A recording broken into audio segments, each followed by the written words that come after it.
안녕하세요. 다파뉴스 최윤혜입니다. 국내 무기체계 관련 정보 교류를 위해 방위사업청에서는 다양한 학술대회를 개최하고 있는데요. 얼마 전 민간과 국방 분야의 소프트웨어 역량을 융합하는 방안들을 논의하기 위해 제4회 무기체계 소프트웨어 발전 학술대회가 열렸습니다. 활기찬 정보 교류의 현장으로 지금 떠나보시죠. 지난 9월 10일 공군회관에서 무기체계 소프트웨어의 발전과 국산화 향상을 위한 교류회장이 열렸습니다. 방위사업청이 제4회 무기체계 소프트웨어 발전 컨퍼런스를 개최했는데요. 이번에 4회째를 맞는 컨퍼런스에서는 민간 분야와 국방 분야의 소프트웨어 역량을 융합하는 방안이 다양한 각도에서 논의되었으며 소프트웨어 품질과 항공 소프트웨어 등에 대한 기술 교류와 협력 회장이 마련됐습니다. 무기체계 소프트웨어가 더욱더 중요한 이유는 앞으로 미래전에서는 소프트웨어의 기술 능력이 전쟁의 승패를 좌우하고 방위산업 측면에서 보면 단기적으로는 무기 구입의 절감을, 장기적으로는 세계 시장에서 수출 경쟁력을 갖출 수 있기 때문입니다. 이를 위해 방위사업청은 무기체계 소프트웨어의 민군 융합 강화와 국내 기술 향상을 위해 다양한 정책을 추진하고 있습니다. 이번 컨퍼런스에서는 정보통신산업진흥원 윤종록 원장이 창조경제, 융합을 통해 상상을 혁신으로라는 주제로 기조강연 연사로 나섰는데요.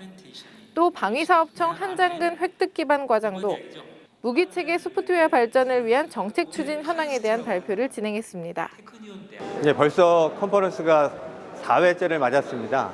가장 우선적으로는 국내 소프트웨어 관련 기관들이 한 자리에 모여서 관련 기술들을 공유하고 발전시켜서 국방 소프트웨어 기술을 한 단계 올린다는 데 있습니다. 그 다음으로 살펴보면 국내에서 개발한 우수 소프트웨어들을 개발자들에게 소개하는 자리를 마련함으로써 소프트웨어 국산화를 증대하기 위한 그런 취지가 되겠습니다. 특히 이번 학술대회를 통해 기하급수적으로 늘어나는 무기체계 소프트웨어 품질 관리를 위한 다양한 기관들의 노하우가 소개됐는데요. 올해 개발에 착수하는 소형 무장헬기 사업과 보라매 사업 등을 위한 항공 분야 소프트웨어 기술들이 발표됐습니다. 또한 올해 처음으로 공모화 심사를 통해 선정된 국산 소프트웨어 9개 제품도 현장에 전시해 무기체계 개발 관계자들이 추후 활용할 수 있는 기회를 제공했습니다. 방위사업청은 국내 소프트웨어 관련 기관들의 기술 및 정보교류 회장을 마련하기 위해 매년 학술대회를 진행하고 있는데요. 앞으로도 이 무기체계 소프트웨어 발전 컨퍼런스가 다양한 산업 분야의 소프트웨어 기술 협력에 앞장서고 미래 소프트웨어 기술을 소개하는 행사로 자리매김할 수 있길 기대합니다. 2015 절충교역 발전 포럼이 열렸습니다. 이번 행사는 국방 및 민간 분야 절충교역 관련 전문가들과 함께 절충교역 정책과 제도 발전, 비전을 공유하고 절충교역 제도 개선과 활성화 방안에 대해 심도 있는 토의 시간을 갖기 위해 마련됐습니다. 비언어적 커뮤니케이션과 협상을 주제로 한국협상학회 김승철 교수의 특별 강연이 진행됐으며 절충교역 정책 및 제도 발전 방향에 대한 방위사업청의 발표가 이어졌습니다. 또 신규 가치평가 방법론 개발 연구와 공동개발 절충교역 성공 사례 및 절충교역 활성화 방안에 대한 논의도 진행됐습니다. 방위사업청은 이번 포럼이 기관별 개선 요구사항과 활성화 방안에 대해 논의하고 절충교역 정책과 제도 발전 방향에 대한 공감대를 형성하는 자리가 되었기를 기대하고 있습니다. 2015년도 2차 국방기술 민수사업화 설명회가 개최됐습니다. 이번 설명회는 방위사업청과 산업통상자원부가 주최하고 한국산업기술진흥원과 국방과학연구소가 주관했으며 창조경제의 핵심 동력인 민군협력진흥원을 소개하는 자리로 마련됐습니다. 설명회에서는 민군 기술 이전 사업 절차 및 사례 소개를 시작으로 자동차 충돌 방지 시스템 기술, GPS 재밍 신호의 효과적인 제거를 위한 배열 안테나 시공간 빔 포밍 기술 등 국방과학연구소의 다양한 민군 기술 이전 사업들에 대한 발표가 진행됐습니다. 설명회와 동시에 참가한 업체들의 의견을 듣고 민수사업화 유망 국방기술 5선에 대한 기술 상담도 이어졌습니다. 방위사업청과 국방과학연구소는 앞으로도 국방기술 이전과 민수사업화 활성화에 대한 기술 설명회를 주기적으로 열어 민군 기술 이전 사업을 활성화시키는 데 앞장설 예정입니다. 2015년 신규 급식 판단을 위한 제한 품목 시식회가 열렸습니다. 매년 업체가 군에 급식 품목을 신청하면 그중에서 안정성이 입증된 시중 유통 제품을 선별해 시식회 및 평가를 하고 군 장병급식으로 최종 채택됩니다. 이번 시식회에는 어머니 모니터링단 2기도 시식위원으로 참여해 급식류 업체를 선정하고 관리하는 데 함께했습니다. 어머니들은 철판 볶음면과 즉석 스테이크, 홍삼액 등 올해 새롭게 추가될 급식 품목들에 대해 직접 먹어보고 의견을 나누는 시간을 가졌습니다. 지금 이 식은 튀김도 약간 식은 걸 먹었는데도요. 맛이 산뜻하고 바삭바삭하고 맛있네요. 그 소스가 두 가지가 나왔는데 두 가지 다 특징이 있어요. 하나는 전통적인 어떤 맛이고 하나는 요즘 퓨전 스타일로 나온 것 같아서 장병들이 아주 좋아할 것 같은 그런 소스가 두 가지가 나와서 색다르네요. 맛있게 먹고 있습니다.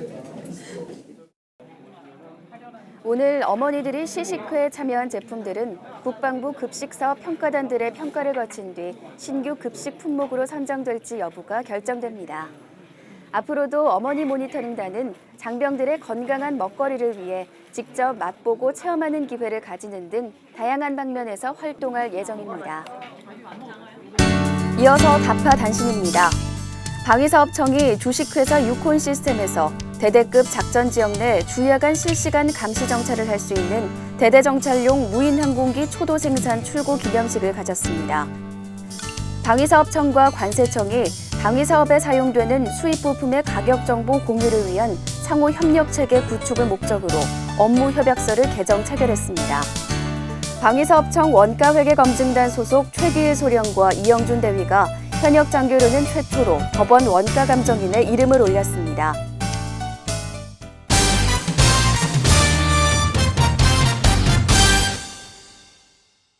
이번에는 미디어에 비친 방위사업청의 모습을 살펴보는 시간입니다. 먼저 국방일보부터 보겠습니다. 방위사업청이 군수물자의 품질과 안정성을 확보하고 경쟁계약 확대를 촉진하기 위해 보훈복지단체 수의계약 업무 처리 지침을 개정, 시행에 들어간다는 기사입니다. 이번 개정에서는 납품 지체 하자 등으로 횟수 물량이 발생할 경우 경쟁계약으로 전환하고 국방조달에 참여하려는 신규 보훈복지단체에 요구했던 요청 품목 납품 실적 증명 기준을 동등 이상 물품 또는 유사 물품으로 완화함으로써 진입 장벽을 낮췄는데요. 방위사업청은 이번 지침 개정이 보훈복지단체와의 수의계약 객관성과 투명성을 높이는 데 효과가 있을 것으로 기대하고 있습니다.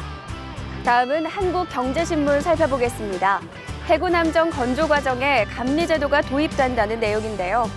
방위사업청은 국정감사 업무보고를 통해 그간 말썽이 적지 않았던 함정사업 관리의 투명성과 객관성을 높이기 위해 감리를 시행할 수 있는 제도를 마련한다고 밝혔습니다. 또 민간 전문기관이 감리에 나설 수 있도록 감리 업무 수행 절차 등을 표준화한 함정사업 감리 업무 지침을 제정하기로 했습니다. 마지막으로 국방일보입니다. 국방기술품질원이 산업통상자원부 산하 한국인정지원센터로부터 국제표준 품질 경영 시스템 인증기관 자격을 얻었다는 기사인데요. 기존의 국방품질 경영 시스템에 더해 ISO 9001 인증을 동시에 하게 됨으로써 방산업체의 품질 인증 절차를 간소화하고 비용도 절반으로 줄일 수 있게 됐습니다. 그동안 방산업체는 품질 경영 수준 향상을 위해 DQMS 표준에 따라 시스템을 갖춰왔으나 대부분 추가로 민간 분야에서 인지도가 높은 ISO 9001을 별도 인증받아 유지해 왔는데요. 앞으로는 방산업체들이 원할 경우 DQMS 인증 심사만으로 두 가지 인증을 한 번에 처리할 수 있어 여러 효과를 가져올 것으로 기대되고 있습니다. 지금까지 다파인 미디어였습니다. 결실의 계절, 가을이 깊어가며 아름다운 단풍 기다리시는 분들 많으실 것 같습니다. 올해 단풍은 예년보다 빨리 물들고 빛깔도 더욱 곱다고 하는데요. 가족, 이웃들과 휴일 나들이를 즐기며 깊어가는 가을을 만끽해 보시는 건 어떨까요?